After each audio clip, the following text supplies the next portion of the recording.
ডেকেছিলেন, সম্মেলন করেছেন। হকের চাকরি যাদের চাকরি হারাচ্ছে তাদের বিষয়ে প্রেস কনফারেন্স। আবার প্রতারণা করলেন, তো আবার প্রতারণা করা হলো। মুখ্যমন্ত্রী 7ই এপ্রিল নেতাজি ইন্ডোর স্টেডিয়ামে যা বলেছিলেন 180 ডিগ্রি ঘুরে গেলেন, 180 ডিগ্রি ঘুরে গেলেন। ওরা বারে বারে মুখ্যমন্ত্রীর সঙ্গে দেখা করতে চেয়েছে, মুখ্যমন্ত্রী বসেননি। শিক্ষামন্ত্রীর সঙ্গে কথা বলতে চেয়েছে, শিক্ষামন্ত্রী বসেননি। বরং ওদের পুলিশ দিয়ে পেটানো হয়েছে, লাথি মারা হয়েছে, পুলিশ দিয়ে পেটানো হয়েছে। তারপরে পুলিশ মুখ্যমন্ত্রীর কথায় ওদের বিরুদ্ধে কেস দিয়েছে। ওরা লেখাপড়া জানা ভালো ছেলে মেয়ে যারা স্বচ্ছ এবং যোগ্য মেধাসম্পন্ন, তাদের বিপদে পড়তে হবে কেন? এতদিন ধরে মুখ্যমন্ত্রী যা বললেন প্রতারণা করতে করতে আজকে বরঞ্চ সেই পুনর্মূর্ছিতভাব পরীক্ষা দিতে হবে। তাই যদি পরীক্ষা দিতেই হয় তাহলে আগে বলেননি কেন?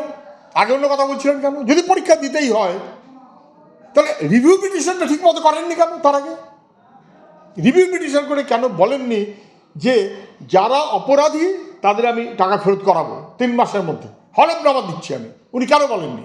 উনি কেন বলেননি যে আমি এই সমস্ত ওয়ে মার্কশিট বার করে দিচ্ছি? কেন উনি বলেননি যে এই হচ্ছে যোগ্যদের লিস্ট?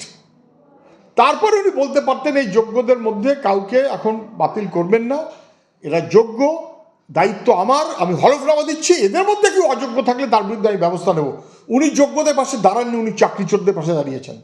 আর এখন বলছেন পরীক্ষা দিতে হবে, তারপরে কী সব ওই এজ রিল্যাক্সেশন সবাই জানে, তারপরে কী সব ওই নম্বরে এক্সপিরিয়েন্স সে অনুযায়ী নম্বর পাবে, সবাই জানে।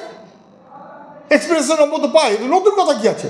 ফলে উনি নতুন কোনো কথা বলেননি, বরং আবার নতুন কোনো প্রতারণার ছক কিনা উনি কবে নোটিফিকেশান করবেন, কবে অ্যাপ্লিকেশন হবে, কবে কাউন্সেলিং হবে, ইত্যাদি ইত্যাদি। কে করবেন সবটা?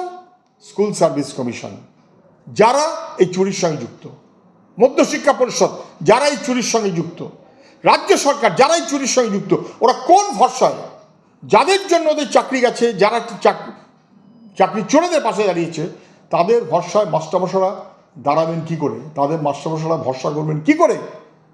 ওর তাহলে অন্য কোনো দায়িত্ব দেওয়া উচিত ছিল, কোনো সেন্ট্রাল এজেন্সিকে, যার সঙ্গে রাজ্য সরকার কোনো সম্পর্ক নেই। তা কিছুই করলেন না। আরেকবার চুরি করবেন কিনা, প্রতারণা করবেন কিনা, এই প্রশ্নটা স্বাভাবিক। আর এই সংখ্যা টংখ্যা বাড়িয়ে সম্ভবত প্রতারণার আরেকটা নতুন ছক, টাকা তুলবার আরেকটা নতুন ছক